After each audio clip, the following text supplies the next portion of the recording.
Welcome back to the conversations where we discover again and again where there's a will, there's a way, and where we learn how entrepreneurs around the world are creating a great life for everyone in the company. Well, welcome to Where There's a Will, There Is a Way. And remember, what we're doing here is we are looking for examples and encouraging people to create the context so that every employee, 100% in the company, are living their ideal life. We call that the EOS life, but it's really a way of helping people live an ideal life for themselves and maybe even their family. So today we're just really blessed with having a great interview with Eric Lindsley, who is a visionary. He's been working with EOS for a while in his company. He's a visionary at Nightwatch. So welcome, Eric. Oh, thank you for having me. I appreciate being here. So Eric, tell us what Nightwatch is. What do you do? So we're a building integrator that makes buildings secure, comfortable, and energy efficient. So if you think secure, that would be security from access control and video systems. And comfortable would be temperature control, humidity, things like that. And then energy is everything from lighting, power metering, and that all comes together in a web interface that, or on an app that makes it easier to operate your building and keep it secure and comfortable. Excellent. Well, now you've been working with an implementer. So tell us about your implementer. Oh, we have the best. Well, of course, everybody probably says that about theirs if they're happy, which they should be. We have Jim Coyle in Kalamazoo, Michigan. And he's wonderful. And the reason I say he's wonderful, one is he's very pragmatic. He doesn't lose sight of very important issues. But the other thing is he holds us very accountable. I mean, he's looked me right in the face and says, "You're full of crap." And I like that because it's sincere. And even if he's telling me something I really don't want to hear because it bruises the ego, what I really like is I know it's coming from the heart. So the important thing is, and I'm a big fan of that, find an integrator that matches you. And I like, that doesn't bother me. I like that. And he is a huge part of the transformation of our business. Excellent. Well, Jim is certainly one of the best. He is a great friend and a super fellow implementer. I really love talking with him and being with him. And we get together from time to time at what we call the QCE, and it's just lots of fun. Oh, good. So good. Tell us a little bit, Eric, about where was Nightwatch before EOS? What is it that you were doing that you saw that EOS could help you with? Well, we started in 1994, and that was my brother and I in a 1972 Chevy pickup truck. So basically, a couple of that knew nothing about business. And we started doing burglar alarms, like, you see advertised for your house. And we fumbled around with that. We did graduate past an old pickup truck, which when 94, 72 was still old, and it had no interior. It was horrible. Anyway, slowly but surely we started growing, and we had some modest success, I would say. We cared about the customer. That was first, those things, which probably most companies want to make sure that they keep their customer happy. If they don't last. But I'll fast forward and just say, we kept adding employees. And in 2018, early part of 18, end of 17, we were probably right around 50 employees. And we hit what's called the ceiling. I mean, we worked hard. I would work 7 days a week. It didn't matter. Could not break the ceiling. I mean, but the more effort I put in, we might add just a little bit of growth, maybe a touch to the bottom line, but it was to the point, it's like, is it even worth it? And I was stressed out. And I was sitting up my wife could tell I was really restless one night. It was probably about midnight, and I just got up and I sat on the bed, and she goes, "What's the problem?" And I go, "I think I need new friends." And she goes, "What do you mean you need new friends?" And I'll fast forward. I was introduced to just people that I could relate to. So I was introduced to EO, Entrepreneurs Organization, and my new friends, who are my best friends now, said, "Are you doing EOS?" I go, "What's that?" Just like the book title. What the heck's EOS? I've never heard of it. And they go, well, a lot of us are doing it, and we're not as stressed as you are. And I was like, okay. So I was introduced to Jim Coyle, and that's when things really started to change. I saw a business through a different way. I tried to implement systems. They usually had the traction life of maybe 2 weeks, and then they fell apart. And our team really tried, but you know what? We couldn't do it. And I can very humbly say that I was not man enough for the job. We needed someone else to show us the path. And so that's what I was seeking for. And Jim and EOS were a perfect fit for us. So I can move a little forward from there and just say that about a year and a half in, I can say, I was working about 5 days a week, maybe even 4. But very easy to maintain schedule. The stress level in the company came way down. The happiness level was good. I look forward to going in, especially for my weekly EOS meeting, or what we call level 10. And but nothing had hit the bottom line for about a year and a half. Nothing significant. And I called Jim and I said, hey, we've been chipping away at this for about a year and a half, and nothing's hit the bottom line yet. And I said, I see progress everywhere. I mean, it's amazing. I mean, people are happier. We're happier. I really enjoy work. It's great, but it's not hitting the bottom line. He goes, well, you have to grow internally before you grow externally. And within probably 2 or 3 months, we just started, it all started to happen. Results are a post-mortem, financial results anyway. Financial results are built on what you did before. You can't go, oh, look what we just did. Here's my financial result. No, that's the long-term look back. So within about 2 or 3 months, we just started to see a lot of stuff happen. Our volume was really going up. And over the next 12 months, we doubled in size, doubled in revenue, didn't quite double in people, but we added a lot. And it's just been like that ever since. I mean, this last quarter, well, let me put it this way. We do more in just book sales, not all of our other revenue service, more in booked sales per quarter than we did the entire year of 2018. And that was after 20 some years of grinding it out. And I think we're just book sales was a couple million more than our annual revenue of 18. And I mean, we're way ahead of our 10-year target goal, our big, hairy, audacious goal. And, it's EOS. I'd like to say, gosh, I'm just a great businessman. I'm super good. Boy, I just walk around, successful things happen. But no, I'm not. And was fortunate enough to, stumble into, through asking questions, they say when the student's ready, the teacher will appear. For me, it was at our team, it was EOS. It helped us simplify, identify, focus on the right stuff. And it's stuck.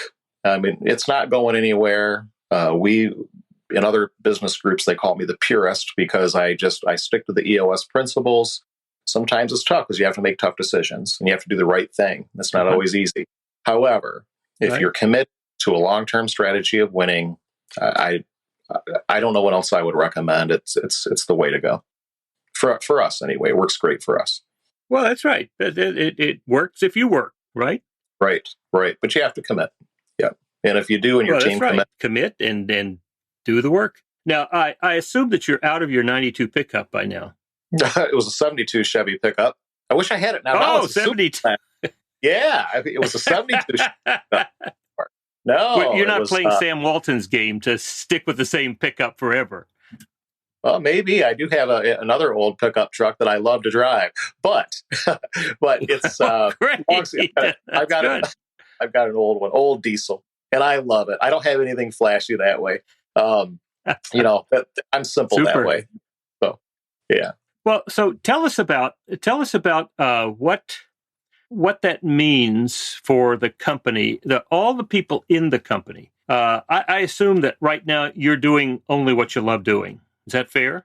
That's fair. You personally, just doing what you love doing. And you're doing it with people that you love? For sure. 100%. You're making a great contribution. That too. I assume that you're getting compensated appropriately. I feel that I am. And you have plenty of time left over for your other passions and your family. That is true. Those are all true statements. So So do you intend for that to be true for every employee in the company? I really would like that to be true. Of course, you have people that fit and don't fit in your organization. That's a reality of growing a company. Not everyone's going to be a good fit over time, and sometimes people grow with us and then they grow out. But I can say, and I do believe that if the EOS life is pushed all the way out to the edge, when I mean the edge, I mean the people that are frontline working with clients, daily. That is very doable, and it can happen. And we see a lot of that. Some of the people in our company, they came in and they were making, maybe just better than minimum wage. And now they're living very nicely, better than I ever thought I would live. And we wouldn't be able to provide those opportunities if we didn't have a company that allowed them to grow. And that's a lot of the EOS life. I mean, if you really look at it, it's a great growth model. It's an easy model. It takes a lot of the chaos out. And when you get rid of the chaos, you have space. The problem with growing a company or trying to grow, it's all the day-to-day stuff that gets in your way. It's, hey, guess what? Here's the crisis of the day. There's a crisis every day. Pick up the phone, there's a crisis. Read an email, there's crisis everywhere, right? Well, until you systemize, which gets rid of a lot of that, you don't have free space and free time to think and really get the creative juices going and find a great way to focus and move an organization forward. And that happens at every level. It can't just be myself or the leadership team, but throughout the company, there has to be space. And that's the nice thing about EOS and the EOS life is it gives space. Doesn't mean we don't get busy from time to time, but it does mean that we're able to approach problems a lot better. It's systemized. So instead of having a stress level of 100, you might hit, 80, 85, which is a lot nicer than being at peak and living at peak, which is where we used to live. Yeah. Feel like your head, it's better than running around feeling like your head's exploding, right? Yeah. And the other thing that really just made it easy for us, you tend to carry too much in your head when you're a small business owner. Everything's in your head. Mm-hmm. And you have to go hire somebody. It feels like you're always reinventing the wheel. Well, with EOS, it's very easy. You've got your 5 core principles. You know what you're looking for. You onboard and you offboard with a process. You problem solve by a process. Everything has a process.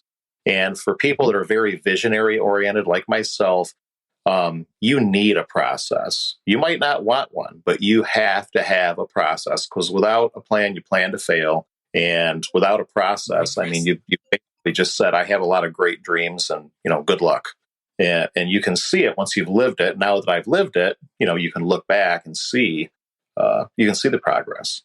Well, all right. So where are you in this rollout of the EOS Life to everybody in the company? So, we that's a good question when you say rollout. Everybody in the company lives the EOS life because everybody's living with. I mean, you don't have a choice when you come to Night Watch. When you come to Night Watch, your first day, you're handed a book. What the heck is EOS? And we talk about it, and we talk about our 3 uniques. We go through the entire EOS process. I won't go to the whole thing because I'm sure your listeners have probably been through it.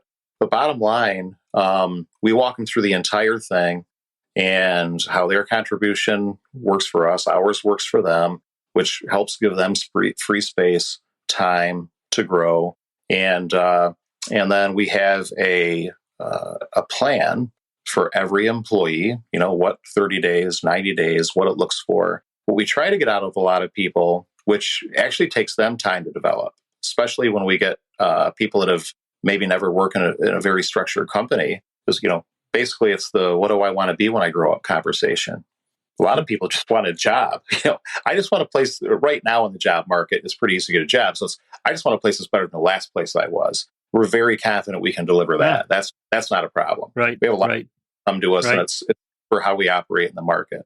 But after some time, they start to figure that out. And then it's our goal to help them with that path. And that path isn't always a path of, I want to be this at night watch. A lot of times I would like to have time to be able to do these types of things. And we work with them to try to help them achieve those things.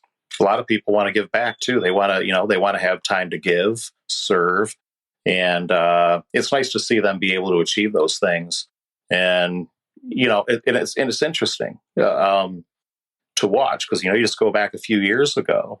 We didn't have time for that. We'd have liked to do it. It was very aspirational, but there was no real way to execute it. Right. Well, okay. So people come on board and they begin to live that EOS life, and that's part of how they learn how to do that. Is that what I'm hearing? That is exactly how it is. It's how we operate. It's like I say, in certain business groups that I live in, they call me the purist because when I ask, well, this is how we would handle it. This is the EOS way. Let me explain how we would handle this situation. This is what we're about.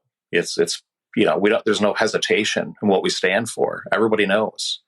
Mm-hmm. And it's not very hard for anybody to understand, what behaviors are going to help them get to where they want to be and which ones don't. And we've had people at various levels of the company come to us. It's kind of a sad thing, but it's a good thing. And just say, this isn't me.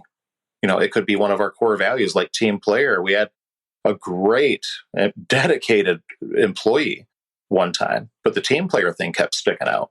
And it came to a point where it was a self-select of, this whole working with the team thing just doesn't fit for me. And that's cool.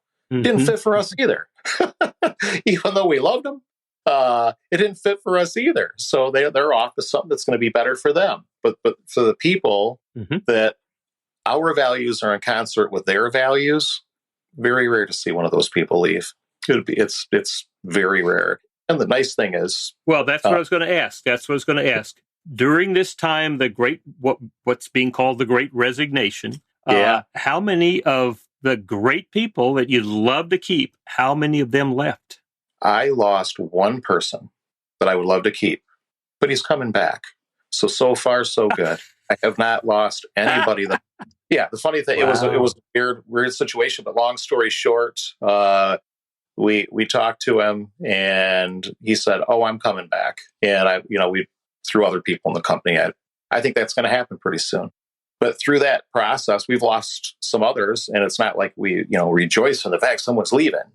But it was a fit issue. But of people that I would say really embrace our core values, we had a person, and that one's coming back. So I feel very good about that. The nice thing that happens though is when you lose people that don't have your values, it opens up space for the right person to come in. And what happens? Right. Well, first of all, you always know, they always know it's not a fit. They know, So there's this little not talked about, we'll call it dark matter, okay? That's between you. You know. So the beautiful thing is when they find what's going to help them, they're also helping you find someone that's going to have things and, are going to embrace your values. And it's the nice thing about it is you're not pulling or pushing anymore. A lot of times they're pushing or running right alongside you. It just makes your day-to-day a lot easier. And all the employees around them, it makes that a lot easier too, because everybody has something in common. So the turnover, ours is at 14.6 right now. That's our turnover rate. Okay. We help people and they help themselves as well. It's healthy. A lot of the top companies in America run at 20%. But what happens is the organization gets stronger because what used to be an A player is now a C player. And what I've seen with that is I thought, well, does that mean that everybody here, including me, is eventually just going to be a C player and out the door? Well, it kind of depends. The law of the lid, if you ever read any of Maxwell's stuff, you hit your own level of incompetence.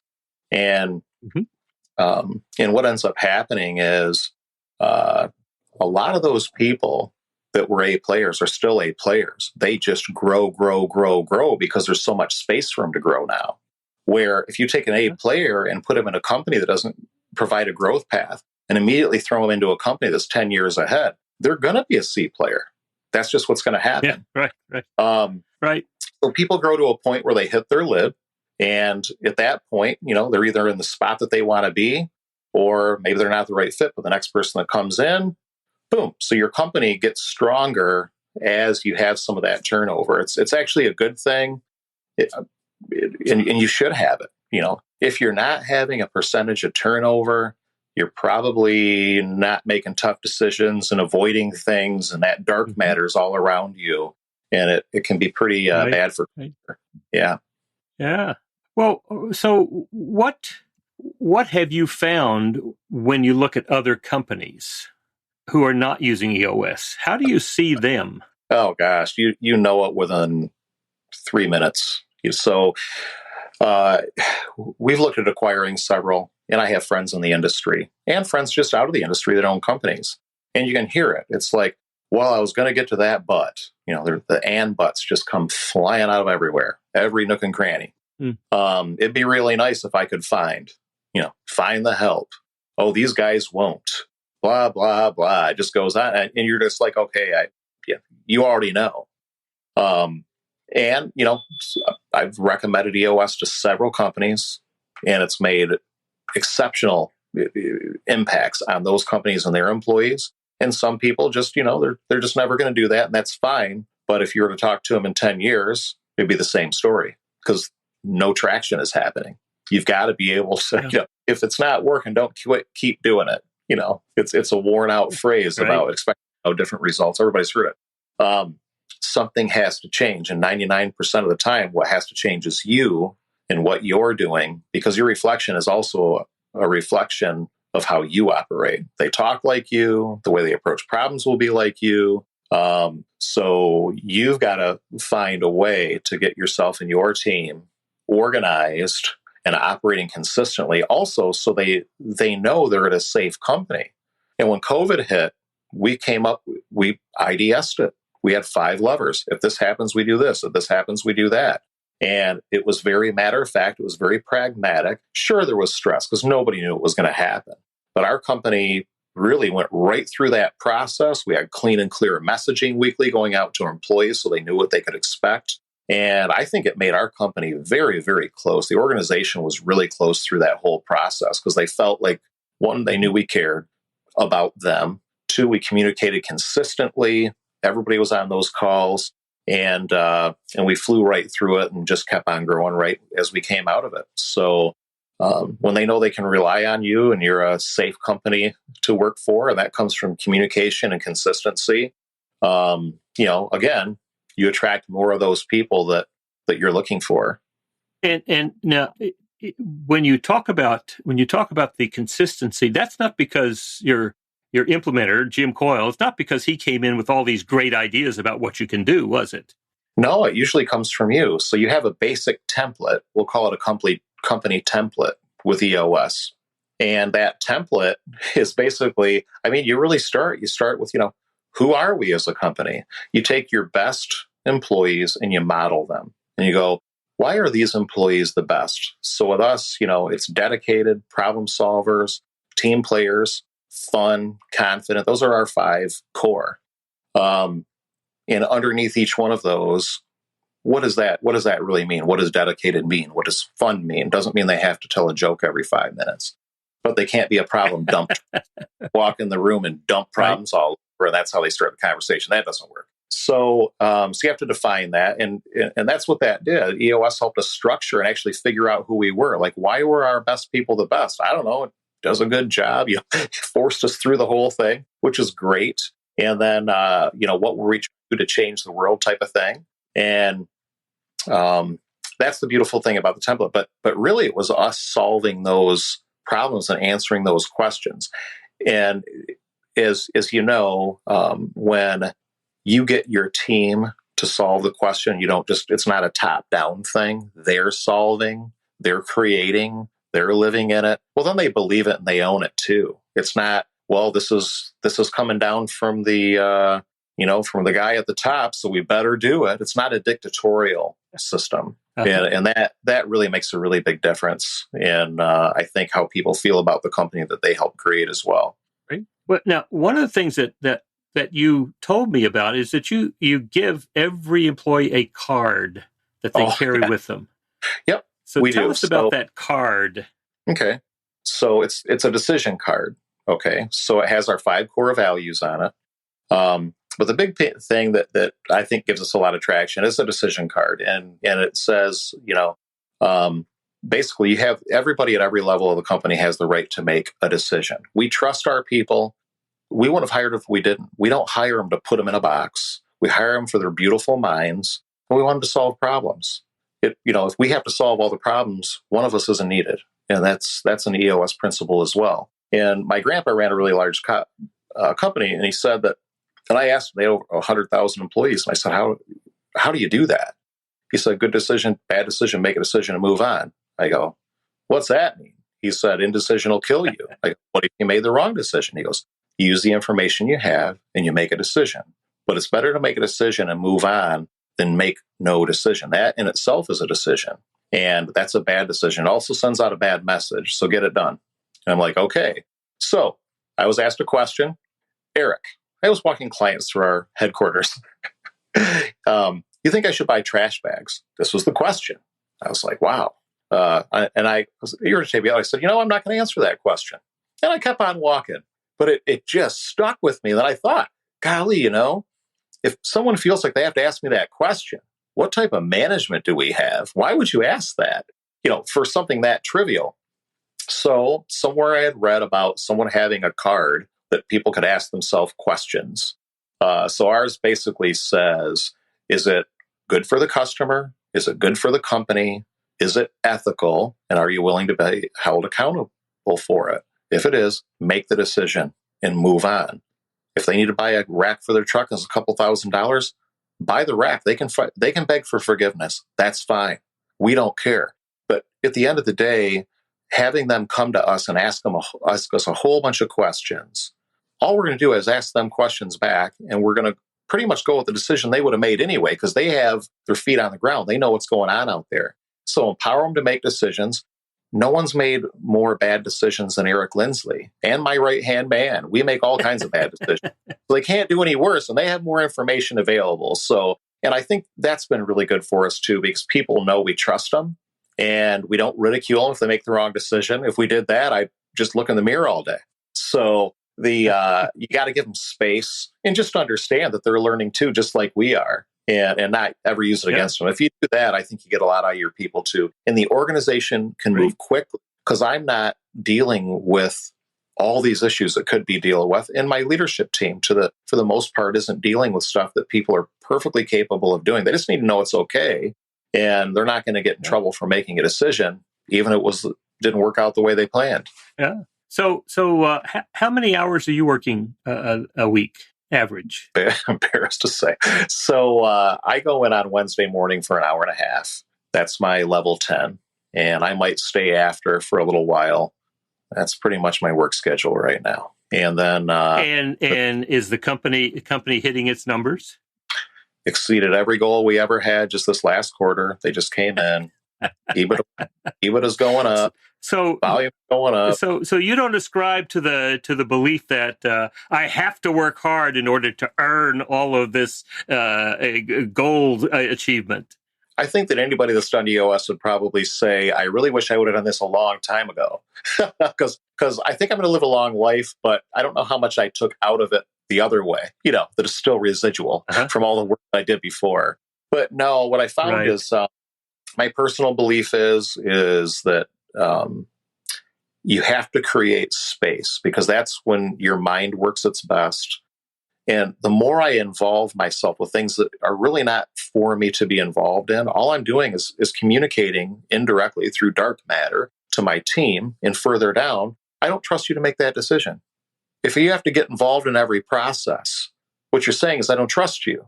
I trust my people. I love my people. Now, my people make some mistakes. Everybody does. That's part of the process. Yeah. So the other thing is, and this is a big one, I've seen this for business owners. It's a hard one to fix. Sometimes it's not fixable. Your ego is the most expensive thing you own. Your ego has you buy a house you can't afford, a car you can't afford, all types of things. Your ego can get you into a lot of trouble.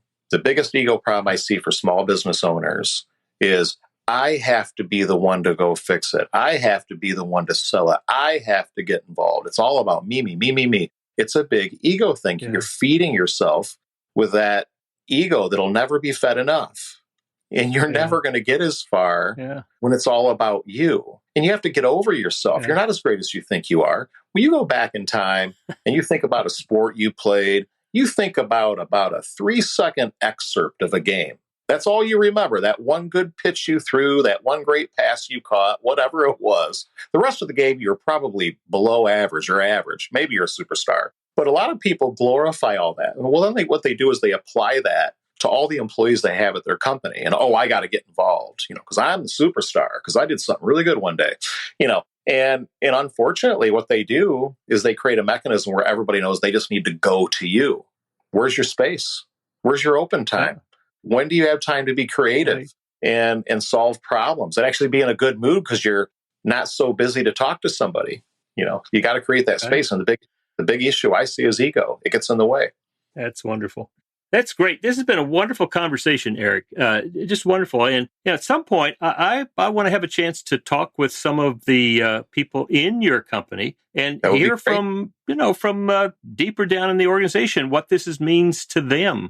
I think that's going to be a lot of fun. Of fun. Is there anything else?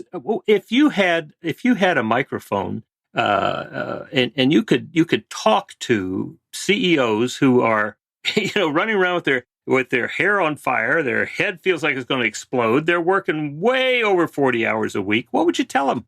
I really do believe that what we were talking about earlier about putting a lid on people's potential by trying to get involved and solve all their problems and not giving them an opportunity. It's a vicious machine where, you create an enablement mechanism that people can't grow in. And then your entire company reflects that mechanism. Well, I need to go someone to check for approval. I need to go check for permission. I need to, where's the empowerment? Where's the love?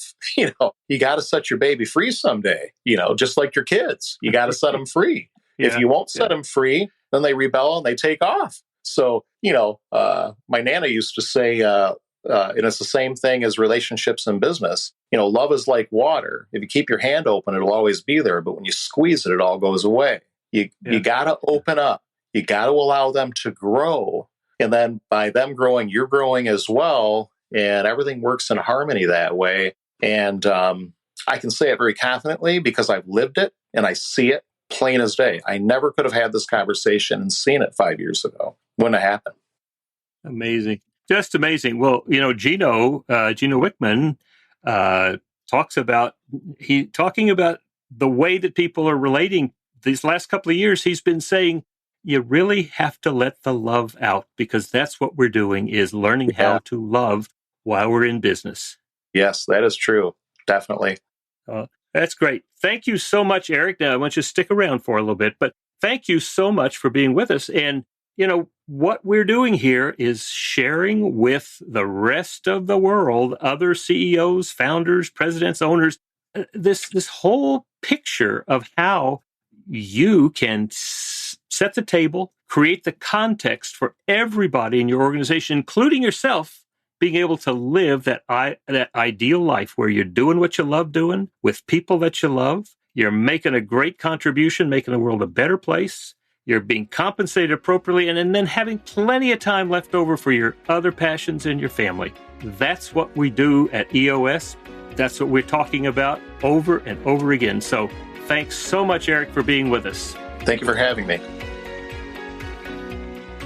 You have been listening to Where There's a Will, There's a Way with Will Crist. If anything resonated with you, you can find tools to help you and your leadership team create a great life for everyone in your company at willcrist.com.